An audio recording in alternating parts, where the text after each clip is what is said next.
নমস্কার বন্ধুরা, কেমন আছো সবাই? দৈনিক কথা বলে নতুন একটি ব্লগে সবাইকে জানাই অনেক অনেক ওয়েলকাম। তো আজকে একটু গিয়েছিলাম বাজারে। তো সকালে এই যে দেখো রেডি হয়ে, তবে এই চেনটা নিয়েছি আমি সেটিং হাউস থেকে, তাই আজকে কিন্তু প্রথম চেনটা পরলাম। আর খালি গলায় থাকতে জানো তো একদমই ভালো লাগে না, তা চেনটা পরার পরে না খুব ভালো লাগছিল আর কি গলাটা দেখতে। তো যাই হোক, তারপরে চলে গিয়েছিলাম বাজারে। আর বাজারে যাওয়া মানেই সর্বপ্রথমে ঠাকুরের জন্য মিষ্টি নেওয়া, যেটা জানো তো আমার বরাবরই একটা অভ্যাস বলতে পারো।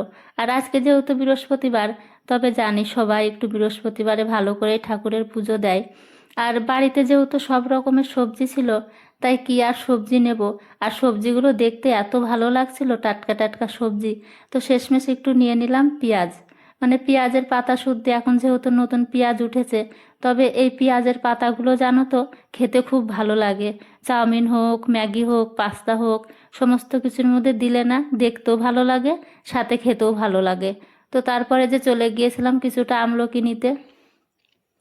আমলকিগুলো এত ফ্রেশ ছিল, তাই কিছুটা নিয়ে নিলাম। আর দুই একদিন পর পরে জানো তো জুস খাওয়া হয় সব কিছু দিয়ে, তাই আমলকিটা থাকলে না খুবই ভালো হয়।